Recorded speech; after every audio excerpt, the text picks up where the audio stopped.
Hi everybody, Melissa Best here. So we're going to be doing the lab number 6 of the digestive system. So I just want to hold up my little paper here to show who I am. Melissa Jane Best. It is the 16th of April, A&P2 for lab video number 6, digestive system. And I'm going to flip it over for my fun little drawing here. Since I don't have a printer, and plus I really do enjoy doing these drawings just because it allows me to learn the systems better by actually physically drawing it out myself. So the first thing I have here for number 1, make sure you can see my paper here. You see it clearly? Perfect. Okay, number 1 is the mouth right here. Number 2 is going to be the salivary glands. 3 here is the esophagus. 4 is going to be the stomach. 5 is the liver. 6 right here is going to be the gallbladder. We're going to go all the way down to 7 here. It looks like the number F. But this is going to be our large intestines. Number 8 right here is going to be our small intestines. Number 9 right here is going to be the appendix. Not appendix, but appendix of the large intestines. Number 10 is going to have 2 different parts. So at the bottom here is going to be the anus. And then just interior of the anus is going to be our rectum. And number 11 right here is our pancreas. That's the entire digestive tract right here. I added in the mouth and salivary glands just because to get a better visual, but just to go over of where everything is located. We'll go over here. All right, so we're going to start with the esophagus.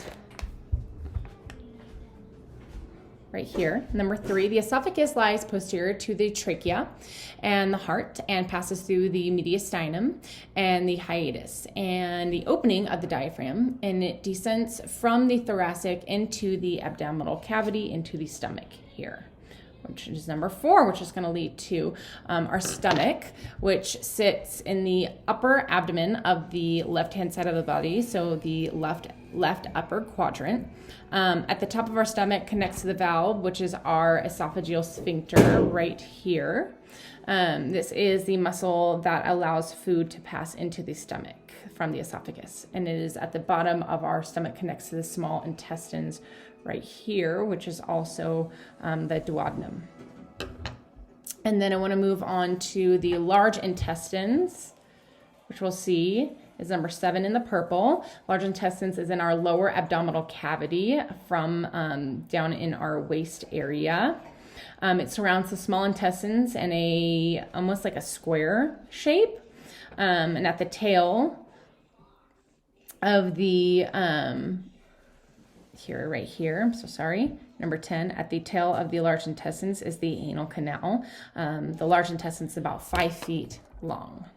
And what it encloses is the small intestines in here. We'll get a closer look. There we are. The small intestines, number 8 in the pink. The small intestines is coiled inside the lower abdominal cavity beneath the stomach as well. And the large intestines surrounds it. And it's about 20 feet in length. So it is both are posterior to the stomach and pancreas here that you can see. Moving on to the rectum, which is number 10, lies just above the anus. So the rectum is at the end of our large intestines. It's a long continuous tube that includes our colon, rectum, and anus. It makes up about 6 inches or so, and it sits it's 6 inches just before it moves into the anus, which is the anal canal. It is the last stop of our food's journey before it goes through our gastrointestinal tract before it exits our body. And moving forward into the anus here, at the very bottom of the large intestines, it is posterior to the rectum. It's where the stool comes out of the body and consists of a muscular ring, also known as the sphincter. It opens up during our bowel movements and allows our feces to pass through. This also allows flat cells that line the inside of the anus as well pass through. All right, so we're going to move back up here to number 5 in the orange, which is our liver.